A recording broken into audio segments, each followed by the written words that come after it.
everyone, Andy here, and today I'm excited to be checking out the VariCam LT. This is the new little brother to the 35, and it has all the same features, or almost all the same features as that 35, but in a new, more compact, run and gun ready system. So the LT is meant for dock work, run and gun application, but really could be a great B cam to the 35 or just an overall great A camera. So great to see it here at Abel. I wanted to go through with you some of the body features, the design, and quickly how to set it up. It's very intuitive, so should be pretty painless. First and foremost, the build quality of this camera is excellent.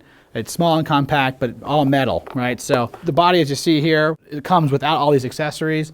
The base plate, the hand grip, the viewfinder are all separate, but it does come with this menu slash monitor control here, as you see.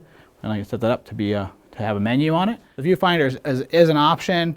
It's a great option to choose, but it is run off SDI as well as a power plug or a DC plug. So you could opt to put a Zacuto Gradical, a Alphatron, small HD viewfinder. Really any SDI viewfinder could do the job. And you can actually control it via this menu control here if you don't use their version. If you use theirs though, it's very nice. Great OLED with an optical zoom, and it has its own menu control. I do love this viewfinder, so if you can get it, go for it, but otherwise you can save a little cash, go with another option there. It's a good thing.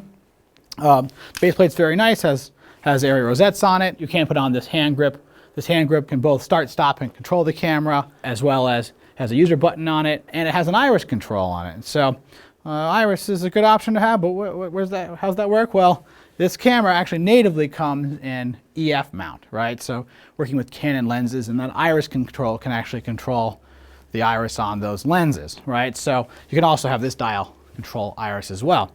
Right now I actually have a PL adapter on here. As you can see, this is PL. This is a PL mount CP2 lens. I can take this off. There's my PL mount. It does come with EF. PL as extra, but again, a great option. Behind that lens, of course, is a ND filter set. There is a 3, 6, and 9 ND, as well as clear, of course. On the far side of the camera, to come around,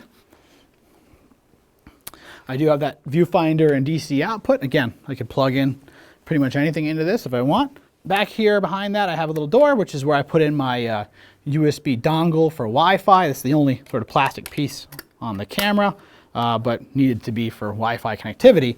But so we put that in so you can connect to it and actually control color and other things remotely. Behind this, I have a LAN control, so I can use LAN instead of Wi-Fi if I want. Genlock timecode, pretty standard, and then 2 SDI outputs. The camera, while it can record 4K internally, doesn't actually output 4K via SDI, or it doesn't even have an HDMI out. But in the future, they're going to enable raw output via this SDI connection. This part here is for the viewfinder menu control. It's a nice connector. And then I have audio connections back here. I have 5-pin and 2 3-pin XLRs, very nice.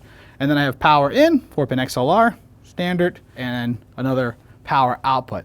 These both are 4-pin Hiroses. Of course, you can add another output here via a battery. This is a Switronix battery.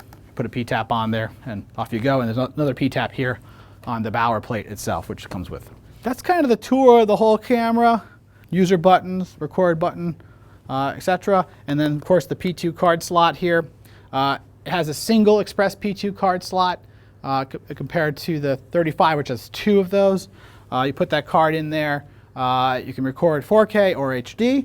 And then it has an SD card recording as well for proxy. So the 35 can do 3 recordings at once. This can do just 2, but again, it's plenty of recording options. All right, so let's go through the menus a little bit, just briefly how to set up the camera. It's just like the 35, so I can go into the menus, a live picture here if I hit the view button. Go to system here, choose my resolutions, 4K, UHD, 2K, 2K crop, or 1080 crop, or 1080. The crop modes enable up to 240 frames per second, but they crop the sensor. The other modes are pretty much up to 30 or 60p. I can choose between 4K 422 or 4K LT. 4K LT enables up to 60 frames in 4K. Regular 4K 422 goes up to 30 only. So that LT is a lower data rate to get higher frame rates out of it. But that's that there. Proxy recording.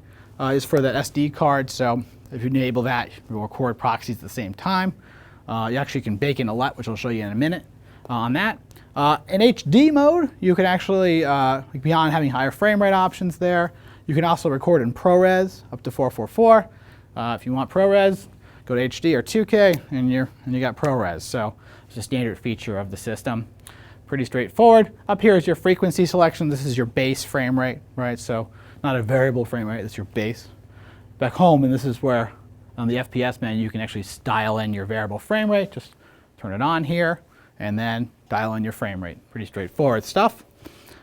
White balance, pretty standard. There's a dial down here to switch between them quickly, but you can dial in various white balances, add them, delete them, and then actually adjust magenta and green as well.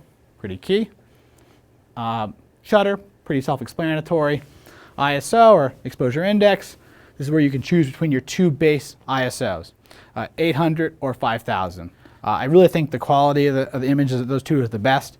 Definitely not the cleanest image in the world. It's got more texture to it. So if you like the look of this camera, and I think you will, the best way to do it is 800 or 5000. Another option here, of course, which I really like, is the color mode. You can actually set up your main color. In this case, I'm recording a VariCam log with a wide color gamut.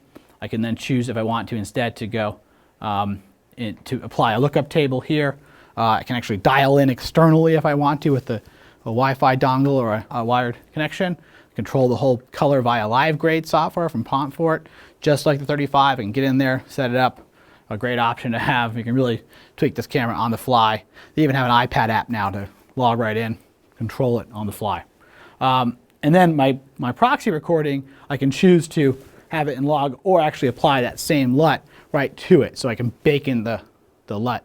Deeper menus, yes, there's more. You change the outputs, you can change other things, but most all the important stuff I can do right there. I think it's come a long way. So stop by our offices. We'll have their LTs in their showrooms in the future. Thanks for watching. We'll see you next time.